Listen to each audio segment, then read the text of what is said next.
ঢাকা বিশ্ববিদ্যালয় এলাকা থেকে সরাসরি যুক্ত হচ্ছেন আমাদের সহকর্মী শামীমা সুলতানা। শামীমা, একটু জানাবেন যে কি অবস্থা দেখছেন ক্যাম্পাসে? আর তো মাত্র কদিন বাকি আছে, শিক্ষার্থীদের মধ্যে উৎসাহ উদ্দীপনা কেমন দেখছেন?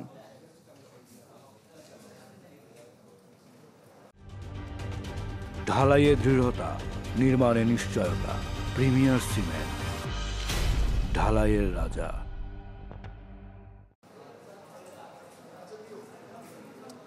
শিক্ষার্থীদের মধ্যে উৎসাহ উদ্দীপনা ব্যাপক আছে। আতিক, আরেকটি বিষয় বলে রাখি যে কিছুক্ষণ আগে কিন্তু এখানে নির্বাচন কমিশন যারা আছেন তারা কিন্তু এখানে সংবাদ সম্মেলন করেছেন। এটি তাদের নিয়মিত সংবাদ সম্মেলন। এখানে যেটি বলা হয়েছে, আজকেও কিন্তু প্রার্থীদের পক্ষ থেকে আমরা দেখেছি যে বিভিন্ন প্যানেলের প্রার্থীরা তারা অভিযোগ করেছেন যে সাইবার বুলিংয়ের মাধ্যমে তাদেরকে ব্যাশিং করা হচ্ছে। সেটি আসলে সব প্রার্থী কম বেশি একই ধরনের অভিযোগ করেছেন যে তাদের বিরুদ্ধে প্রোপাগান্ডা ছড়ানো হচ্ছে, অপপ্রচার চালানো হচ্ছে।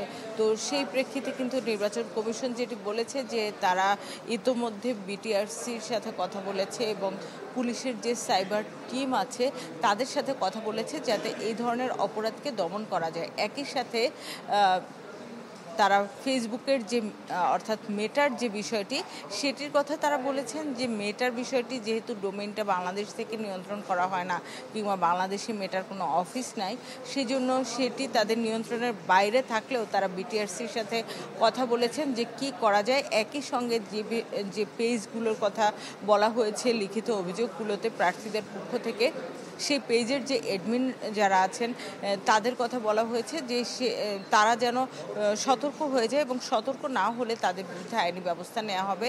সেটি কিন্তু খুবই স্পষ্ট করে আবারও পুনর্ব্যক্ত করেছে নির্বাচন কমিশন। এবং আপনি জানেন এখানে একটি টাস্কফোর্স গঠন করা হয়েছে। এই যে অভিযোগগুলো আসছে সেই অভিযোগগুলো যাতে নিষ্পত্তি হয় সহজে, সেই জন্য কিন্তু এই টাস্কফোর্স কাজ করছে। এবং তারা যেটি বলেছেন যে তারা যে আইনি ব্যবস্থা শুধু নেবেন তাই না, যারা শিক্ষার্থী আছেন এখানে তারা যদি এই ধরনের কোনো অপরাধের সাথে যুক্ত হয় বা তাদের পেজ, সেক্ষেত্রে বিশ্ববিদ্যালয়ের আইন অনুযায়ী তাদের বিরুদ্ধে ব্যবস্থা নেওয়া হবে। আতিক। জি শামীমা, অনেক ধন্যবাদ যুক্ত হবার জন্য। ডাকসু নির্বাচনের খবর জানাচ্ছিলেন সহকর্মী শামীমা সুলতানা।